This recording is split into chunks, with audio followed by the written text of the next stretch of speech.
Tu galères à ajouter des widgets à travers ton builder Elementor. Lorsque tu fais un glisser-déposer, ça se met pas exactement là où tu veux. Et bien justement, à travers cette vidéo, je vais te parler d'une fonctionnalité qui est disponible à travers Elementor qui va te faire gagner un temps fou dans la structuration et l'organisation de ta page. Et lorsque tu vas vouloir rajouter des widgets, tu vas voir, ça va te simplifier la vie. Maintenant, on perd pas plus de temps, on part sur mon écran. Let's go! Pour te faire ce tuto, on se retrouve donc sur mon environnement en local, c'est celui que j'utilise dans la plupart de mes vidéos tuto, que ce soit sur WordPress, Elementor ou le référencement naturel. Tu peux voir sur mon écran les différentes vidéos que j'ai déjà réalisées à travers ma chaîne YouTube. Donc s'il y en a une qui t'intéresse après le visionnage de cette vidéo, n'hésite pas à y jeter un petit coup d'œil. Et si toi aussi tu souhaites créer justement un site WordPress sur ton ordinateur sans dépenser un seul centime, ni pour acheter un nom de domaine, un hébergement, etc., j'ai fait une vidéo justement sur ma chaîne YouTube où je t'explique comment faire tout ça. Si ça t'intéresse, je te mets le lien juste au-dessus. N'hésite pas à aller jeter un petit coup d'œil également après cette vidéo. Maintenant, pour cette vidéo, on va partir sur le builder Elementor et je me suis pas cassé la tête, je n'ai pas recréé une page de toutes pièces, mais je l'ai récupéré depuis un modèle que Elementor propose parmi tous ces modèles. Donc ce que je vais te montrer, ça va également marcher pour toi, mais sauf que c'est plus facile à comprendre lorsqu'il y a quand même beaucoup de contenu à travers ta page pour vraiment retrouver les problématiques que je vais te montrer. Donc, par exemple, dans mon cas, j'ai ma page qui est comme celle-ci, avec différents éléments, différentes sections, différentes animations, etc., etc. Et du coup, on va se dire que dans ton cas, tu as une page un peu similaire, avec différents contenus, une différente structuration. Et du coup, moi, je peux me dire, par exemple, là, j'ai un titre, mais j'aimerais bien rajouter, par exemple, une image ici. La manière la plus simple, on va dire, de le faire, c'est dans un premier temps, c'est de faire juste un glisser-déposer. Donc là, on peut se voir que l'image, elle va se mettre ici. Mais par contre, si je me dis que je veux la mettre au niveau de ce conteneur-là, donc au niveau du tarif de 70 euros, donc je peux faire des glisser-déposer, mais par moment, en fonction de comment la page est structurée, ça peut être chiant. Par exemple, ici, tu peux voir qu'il peut avoir facilement un décalage, et du coup, ça peut vite faire n'importe quoi. Donc des fois, le glisser-déposer n'est pas forcément la meilleure des manières de faire lorsque tu vas vouloir rajouter des éléments à travers ta page. Du coup, Elementor a mis en place une fonctionnalité qui permet justement de simplifier l'ajout de différents widgets et même de l'organisation et de la réorganisation. Parce que l'autre problème qu'on peut avoir, c'est par exemple, moi, là par exemple, tu as Starter, Growth Enterprise, et si tu veux déplacer, par exemple, tu peux dire, ok, je déplace mon widget, ici, ma colonne ici, mais du coup, ça va faire n'importe quoi parce que ça se déplace pas à l'endroit où je veux. Donc des fois, ça peut être vraiment galère de faire des modifications de structuration, mais aussi de rajouter des widgets. Du coup, à travers ton Elementor, tu vas avoir une fonctionnalité qui est en haut à gauche qui s'appelle structure. Et lorsque tu vas cliquer dessus, tu vas avoir un petit élément qui va s'ouvrir sur la partie droite de ton écran, de ton builder. Cet élément-là, tu peux le déplacer un peu comme tu veux, mais tu peux le laisser à droite si c'est plus simple, un peu comme à l'opposé du menu qui est à gauche. Et ici, tu vas retrouver toute la structuration de ta page. Même ici, dans ce template que j'ai repris depuis le modèle d'Elementor, tu peux voir qu'il y a différents titres qui ont été donnés aux différentes sections, mais potentiellement aussi à l'intérieur des différents conteneurs. Et du coup, ici, ce qui est intéressant, c'est que par exemple, lorsque je vais cliquer sur Growth, donc ça va me sélectionner le conteneur correspondant. Donc ici, théoriquement, il y a les trois conteneurs qui correspondent aux trois prix.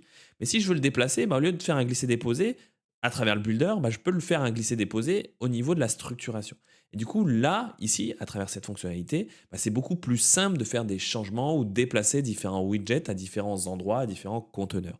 Même, tu peux facilement déplacer les conteneurs les uns en dessous des autres. Donc là, par exemple, j'ai déplacé cette section-là en dessous de l'autre. Donc cette fonctionnalité va vraiment te simplifier la vie déjà juste sur le fait de devoir déplacer ou rajouter d'autres éléments. Bon, c'est ça, je ne te l'ai pas encore montré, mais ça va te le permettre aussi. En gros, pour faire simple, là je remets le prix comme c'était. Ici, ce que tu peux faire, c'est par exemple tout simplement, tu dis, je vais rajouter un nouveau prix. Donc je l'ouvre, mon conteneur correspondant à mes différents prix. Et là, je peux faire tout simplement un clic droit, dupliquer. Et à ce moment-là, ça va me dupliquer une nouvelle colonne avec les mêmes informations. Et là, ici, je vais pouvoir faire les différentes modifications que j'ai envie.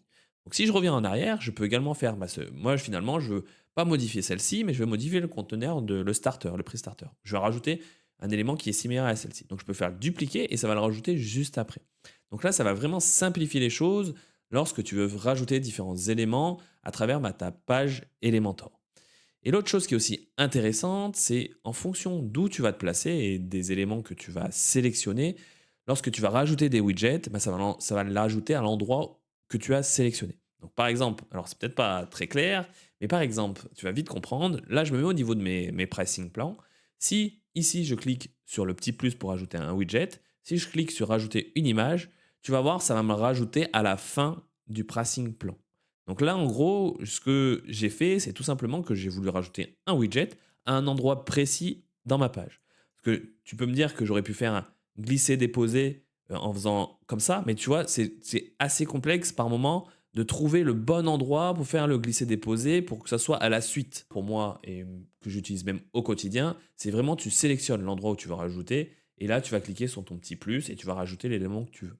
Si c'est dans l'élément enfant, par exemple, là, je veux rajouter dans quelque chose, un widget dans mon premier tarif, bah, je le sélectionne, je clique sur le petit plus et là, je vais rajouter une image. Et tu vas voir que ça s'est rajouté à la fin de mon conteneur, après le titre, le table des prix, etc. Donc ça s'est rajouté à la fin de ce conteneur-là. Donc ça, c'était la première fonctionnalité que je voulais te montrer avec la fonctionnalité structure proposée par Elementor. Tu retrouves à peu près la même chose à travers Gutenberg si tu fais des articles.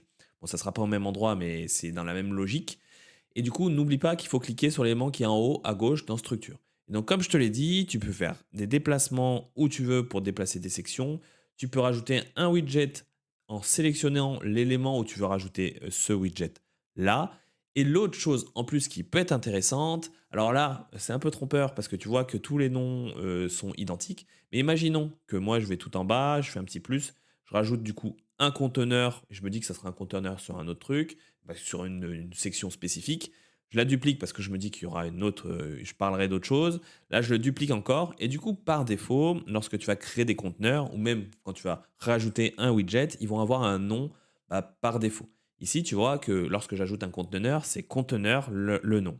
Du coup, ce qui est un peu chiant lorsque tu crées une page et que tu retournes sur cette page-là, c'est que lorsque tu vas utiliser la structure, eh ben, tu vas avoir que des noms conteneurs, conteneurs, conteneurs, conteneurs. Donc potentiellement, tu vas pas savoir quel conteneur sur lequel bah, tu veux rajouter un élément. Donc il faudra que tu cliques, voir où ça fait le petit scroll. Par exemple, là, si je compare plan, je clique dessus. Tu vois, ça scroll vers la section correspondante.